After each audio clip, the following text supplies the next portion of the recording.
علی بھائی اگلا سوال ہے، پاکستان میں یونیورسٹیز کے نیو کمر اسٹوڈنٹس کے ساتھ ان کے سینئر کی جانب سے فولنگ کے نام پر انتہائی ہتک امیز رویہ اختیار کیا جاتا ہے، بلکہ بعض اوقات تو شرم و حیا کی تمام حدیں پار کر دی جاتی ہیں۔ اسلام میں اس طرح کی فولنگ کرنا کہاں تک درست ہے؟ اس طرح کی فولنگ کرنا حرام ہے اور جہنم میں لے جانے والا کام ہے، یہ ہے ورڈکٹ میری طرف سے۔ اور آپ میں سے شاید جو لوگ یونیورسٹیز میں گئے ہیں انہی کو آئیڈیا ہے، باقی لوگوں کو تو نہیں آئیڈیا یہ کتنی بری قسم کی فولنگ ہوتی ہے یونیورسٹیز کے اندر۔ ایون ہمارے جو ریاستی ادارے ہیں ان کے ہاسٹلس کے اندر بھی اس قسم کی فولنگ ہوتی ہے، بڑی فوش قسم کی فولنگ اور بڑی ہتک امیز قسم کی فولنگ۔ بعض لوگوں نے فولنگ کی وجہ سے یونیورسٹیز چھوڑ دی ہیں، بعض بچے ایسے ہیں جنہوں نے خودکشیاں کر لی۔ اب انسان ویسے حیران ہوتا ہے یہ کیسے ہو گیا خودکشی کر لی؟ سر ہر بندے کا ٹیمپرامنٹ ایک جیسا نہیں ہوتا۔ بعض لوگ ایک چھوٹی سی بات کو اتنا دماغ پہ سوار کرتے ہیں کہ وہ اپنے آپ کو نقصان پہنچا دیتے ہیں۔ بعض تو ایسے ہوتے ہیں دوسرے کو جا کے مار دیتے ہیں، بعض ایسے ہیں جو اپنے آپ کو مار لیتے ہیں، بعض لوگ کہتے ہیں میں پڑھوں گا ہی نہیں۔ تو اس قسم کی فولنگ کرنا نیو کمرز کے لیے تو آپ کو ایک سینئر کے طور پہ انہیں گائیڈ کرنا چاہیے۔ اس لحاظ سے میں کہوں گا ہماری جو مذہبی تنظیمیں ہیں نا یونیورسٹیز کے اندر، چاہے وہ تبلیغی جماعت ہو، دعوت اسلامی ہو، جمعیت والے ہوں، یہ سب وہ لوگ ہیں جو نیو کمرز کو فولنگ سے بچاتے ہیں، چاہے وہ اسلامی یونیورسٹی ہو، انجینئرنگ یونیورسٹی ہو، باقی یونیورسٹیز ہوں۔ اس میں ان کا اپنا بھی غرض ہوتا ہے کل کو ہمارے ساتھ اٹیچ ہوں گے، لیکن پھر بھی بڑی نعمت ہے۔ میں نے خود اپنی یونیورسٹی کے ہاسٹل میں، میرے ہاسٹل میں جتنے عرصہ میں رہا ہوں، پورا سال 2 سال میں نے نیو کمرز اسٹوڈنٹ ساتھ اپنے رکھے ہیں، صرف اس وجہ سے کہ وہ شروع میں تنگ کرتے تھے ان کو سینئرز، تو وہ پھر بعض اوقات لوگ ڈسارڈ ہو جاتے ہیں، سب کچھ چھوڑ کے چلے جاتے ہیں۔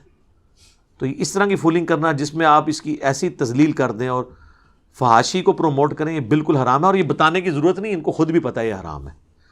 سورۃ الحجرات میں اللہ تعالیٰ نے فرمایا ہے کہ نہ تو مؤمن مرد ایک دوسرے کا مذاق اڑائیں، ایک دوسرے کے برے نام رکھیں، اور نہ مومن عورتیں۔ اور پھر اللہ تعالیٰ نے اس پہ فتویٰ دیا ہے کہ ایمان لانے کے بعد کسی شخص کا فاسق ہونا یہ کتنی بڑی برائی ہے اس کے حق میں۔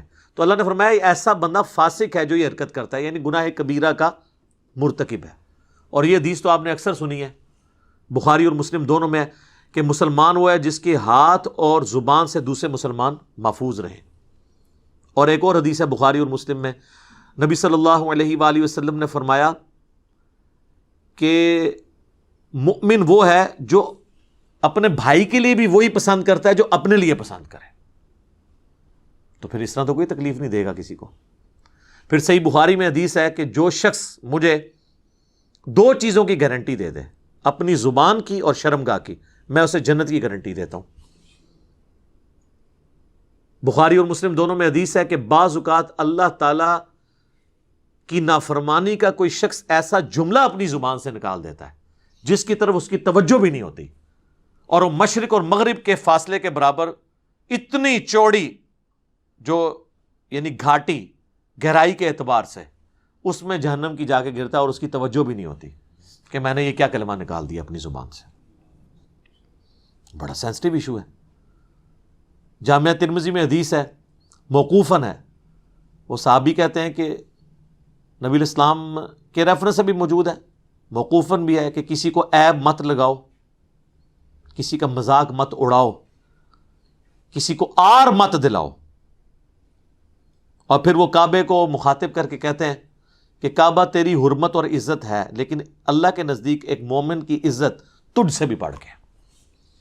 پھر بخاری مسلم کی وہ حدیث، یوم النحر والا خطبہ، نبی علیہ السلام فرمایا کہ تمہاری جان، مال، عزت، آبرو ایک مومن کی دوسرے کے لیے حرام ہے کہ اس کی وہ حرمت کو پامال کرے، جس طرح کہ آج کے اس دن کی حرمت ہے، اس مہینے کی اور اس شہر مکہ کی حرمت ہے۔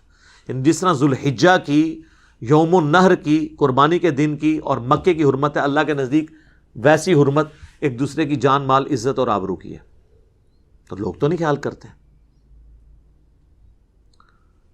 جامعہ ترمذی میں حدیث ہے، ہلاکت ہے، ہلاکت ہے، ہلاکت ہے اس شخص کے لیے جو محض لوگوں کو ہنسانے کے لیے جھوٹ بولتا ہے، اس کے لیے ہلاکت ہے۔ کتنا خطرناک معاملہ ہے. تو مزاح ہے اسلام میں, مذاق اڑانا نہیں ہے. اس پہ میری الگ سے ایک ویڈیو ہے, وہ ٹاپک دوسری طرف چلا جائے گا. صحیح بخاری میں حدیث ہے, نبی علیہ السلام نے فرمایا دیکھو کسی شخص کا اگر کسی دوسرے شخص کے اعتبار سے اس پہ حق نکلتا ہے نا, تو دنیا میں ہی معافی تلافی کر لو, قیامت کے دن یہ معافی تلافی نہیں ہوگی بلکہ اپنی نیکیاں دینی پڑیں گی, اور جس کی نیکیاں بھی ختم ہو جائیں گی اسے اپنے جو دوسرے کے گناہ اپنے نامہ اعمال میں ڈلوانے پڑیں گے, تب اس کی خلاصی ہوگی. یہ صحیح بخاری کے الفاظ ہیں, اور مسلم شریف میں تو اس سے بھی آگے ہیں. نبی علیہ السلام نے فرمایا جانتے ہو مفلس کون ہے؟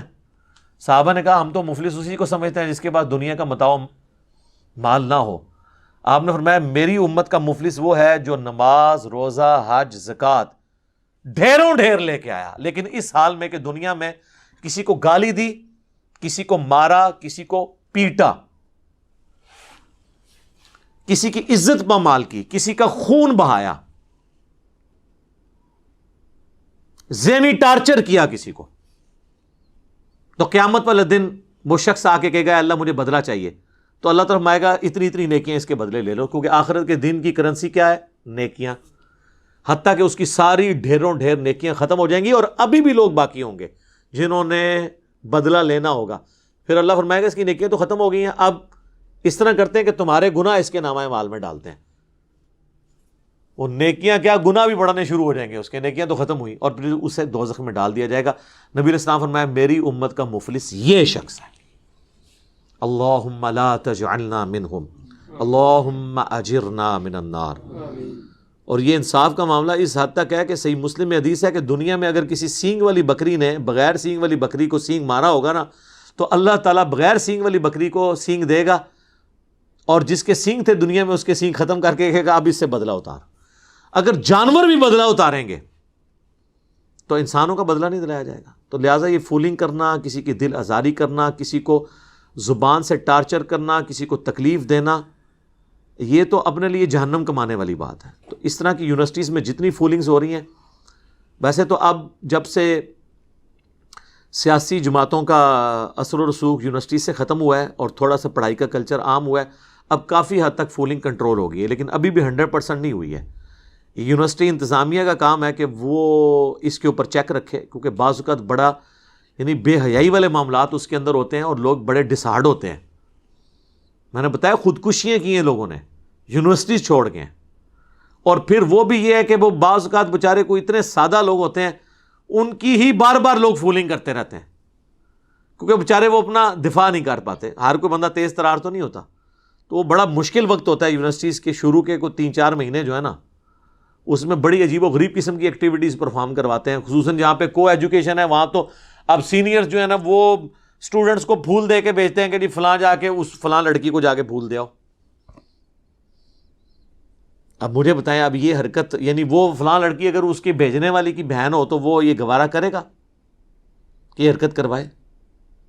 اس میں پھر بعض اوقات پھر معاملات بگڑ بھی جاتے ہیں, لڑائی جھگڑے تک بھی نوبت آ جاتی ہے, شکایت ہو جاتی ہے, الٹا اس بیچارے کا قصور ہی کوئی نہ ہو اس کا نقصان ہو جائے, دشمنیاں پر اپنے لگ پڑتی ہیں, اور یہ معاملات پھر آگے سے آگے چلتے ہیں. لہٰذا میں تو یعنی یونیورسٹیز کا یہ جو فولنگ والا ایشو ہے نا جی, یہ اچھا ہوا سوال آیا, ہم نے اسے انٹرٹین کیا. اس کے حوالے سے بھئی آپ دیندار ہیں, دیندار نہیں ہیں, جو بھی ہے یہ معاملہ اللہ اور آپ کا ہے, لیکن جو حقوق العباد والا معاملہ ہے نا یہ اتنا اسٹرکٹ ہے کہ اس کے معاملے میں اللہ تعالیٰ نے کسی کا لحاظ نہیں کرنا جب تک وہ بندہ معاف نہیں کرتا. لہٰذا دنیا میں بھی اس قسم کی حرکتیں نہ کریں کہ لوگوں کے دل سے آپ کے لیے غم نہ جائے, غصے کی کیفیت ہو, اور وہ بس انتظار کر رہے ہوں کہ جب مجھے موقع ملے گا تو میں نہیں چھوڑوں گا. یہی ہوتا ہے نا. اب چلے ایک بات چل نکلی ہے تو میں آپ کو ایک ضمناً اس میں بتا دوں, یونیورسٹیز میں فولنگ کے اندر وہ والے کام بھی بعض اوقات ہو جاتے ہیں جو آج کل مدرسوں میں مفتیوں کی ویڈیو لیک ہو کے آ رہی ہیں, یہ والے کام بھی ہو جاتے ہیں. تو اب ظاہر ہے ایک بندے کو ذہنی طور پہ ٹارچر کرنے والی بات ہے. تو مدرسوں کے اندر بھی اس قسم کے بچوں کے ساتھ معاملات ہو رہے ہیں, اور بڑا ایک یعنی دکھ کا معاملہ ہے. اب لوگ کہہ رہے ہیں جی علماء کے خلاف سازش ہو رہی ہے, ان کی ویڈیوز لیک ہو رہی ہیں. سر سازش تب ہو رہی ہو جب آپ کے علماء کی یہ ویڈیوز گن پوائنٹ پہ بنوائی جائے, جب ان کی ویڈیوز انہوں نے اپنی مرضی سے بنائی ہوئی ہیں, یعنی اس اعتبار سے کہ کام انہوں نے خود کیا، کسی نے چوری چھپے بنائی ہیں، تو ان کے خلاف سازش تو نہیں ہے، یہ وہ خود انہوں نے اپنے خلاف سازش کی ہے۔ تو ایک تلخ حقیقت ہے کہ یہ ویڈیوز اب آنا شروع ہوئی ہیں، یہ کام پہلے سے یہ لوگ ڈالتے ہیں، ان کو چھوڑتے ہیں۔ میں ان کو ان کے بزرگوں کا حوالہ دیتا ہوں۔ تاریخ ابن کثیر جو ہے نا، ابن کثیر جو ہیں یہ شاگرد ہیں امام ابن تیمیہ کے، اور بریلوی دیوبندی اہل حدیث تینوں کے نزدیک ان کی تفسیر ابن کثیر قرآن کی مانی جاتی ہے۔ انہوں نے تاریخ ابن کثیر بھی لکھی ہے، اس کے اندر انہوں نے یہاں تک لکھا ہے اس ولید بن عبد الملک والے چیپٹر کے اندر، جب خلفاء کا وہ ذکر کرتے ہیں، یعنی جو ملک ہیں ان کا ذکر، اس میں وہ لکھتے ہیں کہ ہمارے جو مسلمانوں کے حکمران ہیں، حکومتی عہدے دار ہیں، قاضی ہیں یعنی ججز، اور مذہبی پیشوا، اور یہ جتنے انہوں نے دینی سارے وہ عہدے گنوا کے نا ایک ایک کا ذکر کر کے، ہم انشاءاللہ جے پی جی ڈال دیں گے عربی والا، کیونکہ اردو ترجمے میں انہوں نے اس کو کھا ہی دیا ہے، کیونکہ ترجمہ کرنے والے خود اس میں بیچ میں آ رہے ہوتے ہیں نا، ان کے مدرسے آ رہے ہوتے ہیں۔ یہ سارا لکھا، انہوں نے کہا یہ سب کے سب قوم لوط والے عمل میں مبتلا ہیں سوائے چاند ایک کے۔ یہ 700 سال پہلے کی بات ہو رہی تھی، ہوں کتنا کام چکیا ہوئے گا۔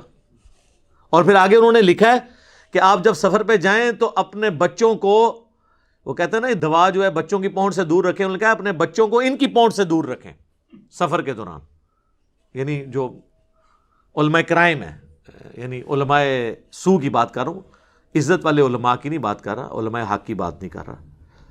تو یہ تو آپ چھوڑ دیں۔ یہ ارواح ثلاثہ کتاب ہے جس میں ارواح ثلاثہ 3 روح ہیں، 3 بزرگوں کے حالات زندگی ہیں اس میں، دیوبند کے۔ اس میں حکایت لکھی ہوئی ہے کہ رشید احمد گنگوئی صاحب جو ہے نا، اور قاسم نانوتوی جنہوں نے مدرسہ دیوبند بنایا، قاسم نانوتوی، یہ وہی قاسم نانوتوی ہیں جن کے بارے میں اسی کتاب میں لکھا ہے کہ مرنے کے 6 سال کے بعد قبر سے نکل کے مولویوں کی صلح کروا کے دوبارہ قبر میں چلے گئے، خواب میں نہیں بیداری میں۔ یہ وہ والے مشہور زمانہ قاسم نانوتوی صاحب جنہوں نے مدرسہ دیوبند بنایا۔ تو ان کے بارے میں لکھا ہوا ہے کہ ان کو رشید احمد گنگوئی صاحب جو ان کے شیخ تھے، وہ کہنے لگے کہ میاں آپ ہمارے ساتھ بستر پہ لیٹ جائیں۔ وہ بڑے عجیب و غریب قسم کے الفاظ ہیں، میں تو اس طرح کے پڑھ کے بھی نہیں سناتا، آپ کو جے پی جی لگا دیں گے، آپ خود پڑھ لیجئے گا۔ وہ اپنے ساتھ لٹاتے ہیں، پھر خود ساتھ ان کے لیٹ جاتے ہیں، اس کے بعد وہ پھر کروٹ ان کی طرف کرتے ہیں، پھر ان کے سینے پہ عاشق صادق کی طرح ہاتھ رکھتے ہیں۔ یہ الفاظ موجود ہیں، عشق مجازی ہوئے گا، جس طرح مادو لال سہندہ بھی عشق مجازی ہے، ہندو منڈا تے بابا جڑا مسلمانہ دا، ٹھیک ہے جی۔ اور پھر اس پہ قاسم نانوتوی صاحب کہتے ہیں کہ حضرت یہ لوگ کیا سوچیں گے، یہ جو آپ ان کا جو لوگوں کو کہنے دو جو کہتے ہیں۔ تو اب آپ یہ چیز دیکھیں، یہ ساری چیزیں وہ پبلکلی کر رہے تھے، پبلکلی اتنا ہی کر سکتے تھے نا، اگلا سٹیپ تو وہ چھپ چھپ آگے ہوتا ہے نا، پبلکلی یہی کچھ ہی ہو سکتا ہے نا، اس سے آگے تو پبلکلی تو نہیں کر کے دکھا سکتے۔ تو جتنا پبلکلی زیادہ زیادہ پاسبل تھا انہوں نے کر کے دکھایا ہے، اور اس سے بڑی بیوقوفی ان لوگوں کی جو یہ پرنٹ کر رہے ہیں۔ اب ہم پہ تو نہیں غصہ کھانا چاہیے، یہ پرنٹ تو آپ لوگ خود کر رہے ہیں، یہ نہیں ہے کہ یہ بریلویوں نے پرنٹ کیا ان کے بارے میں، یہ تو خود انہوں نے پرنٹ کیا اپنے بارے میں۔ تو یہ سلسلہ شروع سے ہی اس طریقے سے چلتا آیا ہے۔ اب لیکن یہ اتنا ہی اس میں رپورٹ ہوا ہے، اگلی قسط جو ہے نا اس کتاب میں نہیں لکھی ہوئی، ہو سکتا ہے ہو سکتا ہے نہ ہو، مطلب میں اس کا نہ انکار کرتا ہوں نہ اقرار کرتا ہوں، کیونکہ اگر میں نے انکار کر دیا تو اللہ کے حضور پکڑا نہ جاؤں، اقرار کر لیا تب بھی پکڑا جا سکتا ہوں کہ بھئی تجھے کون سا پتہ چلا تھا کہ یہ ہو گیا۔ اس نے ظاہر رکھتے ہیں کہ اس سے آگے نہیں معاملہ گیا ہوگا پبلکلی، لیکن جتنا گیا وہ اتنا بھی ہمارے لیے کافی ہے۔ یہ سٹیٹمنٹ پڑھ کے مدرسے کے سٹوڈنٹ کو اپنے بزرگان دین کی علمی خدمات یہ لوگ بتا سکتے ہیں، تو آپ دیکھ لیں۔ دوسری کس میں بیان کر دئیے یار، رہنے دیں، نہیں یار وہ پھر کہیں گے یہ بالکل اس طرح کر رہا ہے اور وہ کر رہا ہے، کتابوں سے کر رہے ہیں۔ چلے جی، بلال بھائی کہہ رہے ہیں کتابوں سے ہی کر رہے ہیں نا، تو چلیں ہم کنٹرول الفاظ میں، وہ اتنے فلمی الفاظ تو میں استعمال نہیں کر سکتا۔ تذکرۃ الرشید ایک کتاب ہے جس میں رشید احمد گنگوئی صاحب کا تذکرہ ہے، یعنی ان کے حالات زندگی ہیں اور ان کے اپنے چاہنے والوں نے بیان کیے ہیں۔ اس میں اس کی اگلی اور سمجھ لیں آخری قسط ہے، یا آج جو ہم بیان کر رہے ہیں یہ آخری قسط ہوگی ان کے لیے۔ اس میں اس خواب کا ذکر موجود ہے، یہ تو بیداری تھی نا، کہ وہ عاشق صادق کی طرح لیٹے، اور قاسم نانوتوی کو بھی سمجھ آ گئی، انہوں نے کہا میاں کیا کر رہے ہو، لوگ کیا کہیں گے۔ اس کی اگلی قسط یہ ہے کہ تذکرۃ الرشید میں لکھا ہے کہ رشید احمد گنگوئی صاحب کہتے ہیں کہ میں نے ایک رات خواب میں دیکھا کہ مولانا قاسم، جن کو انہوں نے پہلے لٹایا تھا اور سینے میں فیض ٹرانسفر کیا تھا، وہ دلہن کی شکل میں میرے عقد میں آئی ہیں۔ جی جی جی جی جی، وہ دلہن کی شکل میں، یہ نہیں انہوں نے کہا کہ میری دلہن اس شکل میں آئی، انہوں نے کہا وہ دلہن کی شکل میں میرے خواب میں آئیں، عقد میں آئی، خواب میں ہی انہوں نے دیکھا۔ اور اس کو آگے بیان کرنے سے پہلے میں بتا دوں کہ بخاری مسلم دونوں میں حدیث ہے کہ خواب کی 3 اقسام ہیں، اللہ کی طرف سے، شیطان کی طرف سے، یا نفس کی طرف سے۔ نفس کی خواہشات بھی بعض اوقات اس طرح سامنے آتی ہیں، جیسے عمران خان صاحب نے 2013 میں کہا کہ میں نے خواب دیکھا ہے کہ میں پرائم منسٹر بننے والا ہوں، کلین سویپ کیا ہے۔ اس وقت تو نہیں ہوا، بعد میں کلین سویپ نہیں ہوا، پرائم منسٹر وہ بن گئے۔ اس وقت جو خواب انہوں نے دیکھا تھا نا، وہ ان کی نفس کی خواہش تھی، وہ سامنے آئی۔ ہر وقت جب بندہ سوچے تو کچھ نہ کچھ تو ہو جاتا ہے۔ ڈاکٹر طاہر القادری صاحب نے تو آپ میں سے کئی لوگوں کی پیدائش سے پہلے یہ خواب دیکھا ہوا ہے، تو نفس کی خواہش ہی تھی نا، ہوئی تو نہیں، کوئی غیبی خبر تو نہیں تھی وہ والی۔ تو کہتے ہیں جی میں نے خواب میں دیکھا کہ وہ جو ہیں وہ دلہن کی شکل میں میرے پاس آئی ہیں، اور پھر وہ ان کا نکاح ہوا، اس کے بعد پھر روحانی اولاد بھی ہوئی۔ ہاں جی، اور اس کے بعد یار یہ اگر کسی کو خواب آیا بھی تھا تو ظالموں اس کو لکھنے کی کیا ضرورت تھی؟ اور اس میں وہ لکھتے ہیں، اور پھر آگے اب لکھنے والے کو بھی شرم نہیں آ رہی، اب اس کی وہ تعویل کر رہا ہے، وہ کہہ رہا ہے جی یہ خواب کی تعبیر اصل میں یہ تھی کہ مولانا قاسم نانوتوی صاحب نے رشید احمد گنگوئی صاحب کے شاگردوں کی، اسٹوڈنٹس کی تربیت کرنی تھی بات میں، تو اس سے انہوں نے یہ بھائی تربیت کرنے کے لیے بیوی بن کے ان کے عقد میں آنا اور پھر اس سے اولاد پیدا ہونا، یہ پورا کام ہونا ضروری تھا۔ اگر یہ سمجھتے ہیں نا کہ اس خواب میں کوئی مسئلہ نہیں ہے تو سر بیان کرو، پوری دنیا کی دیوبند کی مساجد میں اگلی دفعہ یہ خواب بیان کیا جائے بزرگوں کی کرامات کے طور پر۔ بھئی جو چیز ہوگی آپ فخریہ بیان کریں گے نا، جس عقیدے سے آپ لوگ منہ چھپاتے پھریں، تو صحیح مسلم کی حدیث ہم آپ پہ فٹ نہ کریں، گناہ وہ جو تیرے دل میں کھٹکے اور تو اس بات سے ڈرے کہ لوگ اس پر مطلع ہو جائیں۔ چلے آپ تشریح کے ساتھ بیان کرتے ہیں، لیکن ان کو پتہ ہے کہ اب لوگ جو ہیں وہ بٹ دماغ نہیں ہیں، لوگ تو پوچھیں گے میاں یہ کیا ہوا۔ اسی لیے میں نے اپنے اسٹوڈنٹس کو کہا کہ ان کو آپ سمجھانے کے لیے پورا واقعہ لکھیں گے تو ان کا دل دکھے گا، آپ صرف لکھ دیا کریں میاں، آگے وہ سائن اس طرح، وہ جو سیدھی لائن اور نیچے چھوٹا سا ٹھمکا، ایکسکلیم ود جوائے یا ایکسکلیم ود سارو، وہ سائن ڈال دیا کریں۔ تو اب یہ چیزیں انہوں نے کتابوں میں چھاپی، ہم صرف راوی ہیں بیان کرنے والے، ان کا دین اس قابل نہیں ہے، ان کے بابوں کا دین، کہ اس کو یہ بیان بھی کر سکے۔ پھر لوگ کہہ رہے ہیں فرینزک کروا رہے ہیں، یہ جی ویڈیوز ہی جعلی نکل رہی ہیں، واہ واہ۔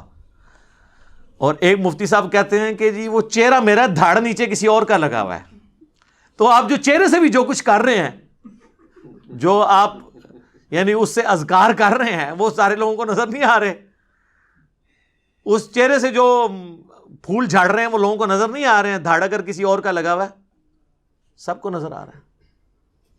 اور دوسرے ایک مولوی کو دیکھیں، وہ تو اب اندر ہو گیا ہے، اس نے اپنے بابوں کو، مفتیوں کو بچانے کی خاطر کہہ دیا کہ صحابہ کرام نعوذ باللہ ان سے بھی تو یہ ہوئی ہیں۔ حضور اکرم صلی اللہ علیہ وسلم کے زمانے میں، پاک زمانے میں، کیا ایسے واقعات پاک محفوظ عن الخطا لوگوں سے نہیں ہوئے؟ ایک مشہور عالم دین ہے اور اس کی ساری چیزیں، حالات، واقعات صبح شام مفتی صاحب کے ہمارے اوپر واضح ہیں، اور ان کو نشے میں، چائے میں نشہ دیا گیا۔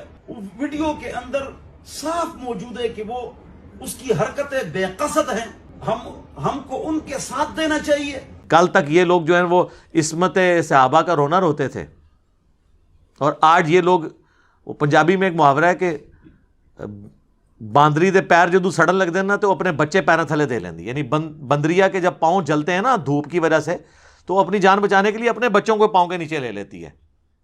تو جب ان مفتیوں نے دیکھا کہ مطلب ہماری عزت اسٹیک پہ لگنے لگی ہے، انہوں نے پھر صحابہ کرام کا نام یوز کرنا شروع کر دیا. پنڈی میں ایک دیوبندیوں کا بڑا مفتی ہے. ویسے تو اب آلموسٹ ہر فرقے سے ہی لوگ نکل رہے ہیں، اور آلموسٹ اس کام پہ تو فرقوں کا اجماع ہو چکا ہے علماء کا، پبلک کا نہیں، علماء کا. تو اب لوگ کہتے ہیں نہیں علماء کی عزت نہیں کرتے. آپ عزت اہل حدیث کی بھی آئی ہیں، ان کی بھی ویڈیوز آئی ہیں، کوئی نہیں بچا، ساروں کی آ رہی ہیں. بہرحال اس سے یہ فائدہ ہوا ہے، آئندہ کے لیے یہ لوگ محتاط ہو جائیں گے. وقتی طور پہ یہ فتنہ تھمے گا انشاءاللہ تعالی. اور اب جو یونیورسٹیز میں بھی اس طرح کے واقعات رپورٹ ہوئے ہیں، کیمروں کی طرف جا رہے ہیں، گورنمنٹ نے جو ہے لوگوں کو ایجوکیٹ بھی کیا جا رہا ہے کہ بھائی اس کی پوری زندگی کی سزا ہے جیل کے اندر، اتنی بڑی سزا ہے. ویسے اسلامی شریعت تو نافذ ہو، میری ویڈیو بھی ڈیٹیل آ چکی ہے، اس میں تو ان کو قتل کیا جائے گا جو یہ ایسے عمل کر رہے ہیں. اور مفعول بھی اگر رضامند تھا تو دونوں قتل ہوں گے، اور اگر صرف فاعل نے زبردستی کیا ہے تو صرف اسے قتل کیا جائے گا. جامع ترمذی میں، ابو داؤد میں یہ ساری احادیث موجود ہیں. میں نے ڈیٹیل کے ساتھ پچھلے دنوں ویڈیو ریکارڈ کروا دی، وہ آپ دیکھ لیں. قوم لوط والا عمل مدارس میں، اور مفتی عزیز الرحمان سکینڈل کے نام سے، تو آپ کو پتہ چل جائے گا. تو فولنگ سے بات شروع ہوئی تھی تو یہاں تک چلی گئی. چونکہ میں نے وہ رٹی رٹائی باتیں تو نہیں کرنی ہوتی، جو بھی کرنٹ افیئر چل رہے ہوتے ہیں میں ساتھ اس کو ایڈجسٹ کر دیتا ہوں تاکہ ریکارڈنگ میں آ جائے. کہتے ہیں نا جی موضوع نہ بنایا کریں، ویسے راہ چلتے بات ہو جائے. یہ بھی ایک علماء کا ہوتا ہے کہ آپ جمل صفین نہروان کو موضوع نہ بنائیں، ہاں راہ چلتے کو حدیث بیان کر دیں. انبیاء کرام کی جو اجتہادی خطائیں قرآن میں ذکر ہوئی ہیں ان کو موضوع نہ بنائیں، ہاں تلاوت کے دوران کبھی ترجمہ تفسیر کلاس میں آ جائے تو اس طرح بیان کر دیں. تو سر آج میں نے آپ کو موضوع نہیں بنایا، موضوع تھا یونیورسٹیز کی فولنگ. تو راہ چلتے ہوئے آپ نے جو اپنے اسٹوڈنٹس کو فول بنایا ہوا ہے، اور حافظ ابن کثیر نے جو لکھا ہے کہ ان کے زمانے میں بھی یہی کچھ ہوتا تھا اور کثرت سے ہوتا تھا. میں نے جب عیدی صاحب کے بارے میں سٹیٹمنٹ ان کے دفاع میں دیتے ہوئے کہا تھا کہ کسی ایک مدرسے کو آپ کلین چٹ دے سکتے ہیں، کثرت میں ہوتا ہے اللہ ماشاء اللہ، یہ لوگ برا مان گئے تھے. تو حافظ ابن کثیر نے تو لکھا ہے کہ یہ سارے علماء، سارے قاضی، ساری حکومتی مشینری، یعنی آج کل کے سارے بزرگان دین اس زمانے میں مبتلا ہے سوائے ان کے جنہیں اللہ بچا لے. اندازہ کریں، وہ تو انہوں نے تو سارے کہا اللہ ماشاء اللہ، یعنی تھوڑے سے لوگ بچے میں، کثرت کا انہوں نے ذکر کیا. تو یہ حافظ ابن کثیر پہ کیا فتویٰ؟ یہ کوئی حافظ ابن کثیر نے تو میری ویڈیوز دیکھ کے تو یہ نہیں تاریخ ابن کثیر میں یہ باتیں لکھی ہیں، تو پہلے کی لکھی ہیں. اور اس سے بڑی بےمانی دیکھیں، جنہوں نے نفیس اکیڈمی والوں نے اردو ترجمہ کیا ہے، انہوں نے یہ الفاظ ہی آدھے اس میں سے کھا دیے ہیں. ٹھیک ہے، تو اور وہ جس میں وہ لکھا ہوا تھا نا کہ اپنے بچوں کو سفر کے دوران ان مولویوں سے بچا کے رکھے، تو لکھا ہے کہ اللہ تعالیٰ ایسے کام کرنے والوں کے سائے سے بھی ہمیں محفوظ رکھے. یہ ترجمہ کر دیا اس کا، وہ لکھے ہی نہیں جو انہوں نے عربی لکھا سی. لاواں گے اسی عربی بھی لائیں گے بھارت. ایک کہتے ہیں نا عربی والا دیو سانو جی، البدایہ دا عربی والا تو انہوں دیاں گے، تسی یہ پڑھ کے سنا دیو اپنی پبلک دے سامنے. جس طرح احمد دیداد نے کہا تھا نا جیمی سویگارڈ سے کہ انجیل میں ایسی ایسی ولگر باتیں ہیں تورات کے اندر، انجیل کے اندر چونکہ ٹیمپرڈ ہے، کہ تم یہ 5000 کے مجمع میں وہ پڑھ کے سنا دو اور بتاؤ کہ اللہ کا کلام اس طرح کا ہوتا ہے. تو بڑا وائٹ کرتا رہا، پھر وہ تنگ آ گیا جب اس کا چہرہ سرخ ہوا اور وہ بڑی تیزی تیزی سے پڑھتا جا رہا ہے، اور جتنے لوگ سن رہے ہیں ان کا بھی رنگ فاق ہو رہا ہے کہ یار اتنی گندی باتیں لکھی ہوئی ہیں اس میں. تو میں بھی ان کو کہتا ہوں کہ یہ پڑھ کے بتا دو. اور یہ حافظ ابن کثیر کوئی سند کی ضرورت نہیں ہے، ابن کثیر نے خود لکھا ہے، انہیں نقل نہیں کیتا کسی کو کہ فلاں نے فلاں سے سنا فلاں سے، نہ وہ کہتا ہے میں اپنے زمانے میں دیکھ لیا. آج حافظ ابن کثیر دی ایک ضرورت ہے، ایسے حافظ ابن کثیر دی جو آج دے زمانے کرے. تو وہ کام یوٹیوب حافظہ اللہ، واٹس ایپ دامت برکاتہم عالیہ، فیس بک مدہ ذلہ کر رہا ہے ان کی جگہ پہ، اللہ کا شکر ہے. تو ہم تو چاہتے ہیں کہ اس سے اصلاح ہو، مقصد یہ نہیں ہے. وہ کہتے ہیں نا جی علماء کی بدنامی ہو رہی ہے، اس طریقے سے باقی لوگ بھی کہتے ہیں جی یہ جو انٹرنیشنل رپورٹس آتی ہیں کہ یہ جتنی پورن ویڈیوز ہیں سب سے زیادہ پاکستان میں دیکھی جاتی ہیں، ٹاپ پہ ہے پاکستان، تو پاکستان کا اسلامی تشخص پامال ہو رہا ہے. بھئی آپ خود تشخص پامال کر رہے ہیں، رپورٹیں تو بالکل درست ہیں کہ دیکھی جا رہی ہیں. آپ لوگوں کو ایجوکیٹ کریں کہ ایسا کام نہ ہو. یعنی جو غلطی ہائی لائٹ کر رہا ہے آپ کہہ رہے ہیں کہ یہ غلطی اس لیے ہوئی ہے کہ اس نے ہائی لائٹ کی ہے. واہ واہ واہ. تو اس طرح تو آپ کبھی بھی، یہ وجہ ہے کہ آپ ترقی نہیں کر سکے. ترقی وہی قومیں کرتی ہیں جو اپنی غلطیوں سے سبق سیکھتی ہیں. غلطی نکالنے والے کو یہ نہیں کہتی ہیں کہ تو میری غلطی کیوں کڑی، اس لیے ہم لرن نہیں کر رہے. میں اس لیے کہتا ہوں فریڈم آف ایکسپریشن ہونا چاہیے، میڈیا کو آزاد ہونا چاہیے. جو لوگ حکومتی وزراء کے اوپر یا ریاستی اداروں کے اوپر جائز کرٹیسزم کرتے ہیں، آپ حوصلہ رکھیں اس کو سننے کا. اس کے بغیر آپ کی اصلاح نہیں ہوگی. آپ کی اصلاح آپ کے چاپلوس لوگوں کی وجہ سے نہیں ہونی جنہوں نے آپ کو ہمیشہ پازیٹیو پکچر پیش کرنی ہے، بلکہ آپ کے مخالفین کی باتوں سے ہوگی. میں نے جو اتنا لرن کیا ہے وہ اپنے مخالفین کی وجہ سے کیا ہے، اور وقت کے ساتھ ساتھ اتنی لرننگ ہوئی ہے، پتہ چلا کہ اس میں یہ ہے، اس میں یہ ہے، اس میں ایسے، اس کو ایسے امپروو کرنا ہے، وقت کے ساتھ امپروو کیا. لیکن اگر آپ اپنے آنکھیں کان یہ سب کچھ بند کر لیں گے پھر آپ کی کبھی اصلاح نہیں ہو سکے گی. تو بہرحال یہ فولنگ کرنا حرام ہے جی، یونیورسٹیز میں ہو، مدارس کے اندر جو ہے وہ تو اللہ معافی دے، وہ تو یونیورسٹی میں تو 3 مہینے کے لیے فولنگ ہوتی ہے، یہاں تو 3 سال فولنگ ہوتی رہی ہے. یہ جو مفتی صاحب کی ویڈیو تھی، تو فولنگ تو ساری جگہ چل رہی ہے. اللہ تعالیٰ اس طرح کے شر سے ہمیں، ہماری اولادوں کو، پوری امت کو محفوظ فرمائے. آمین. جزاک اللہ.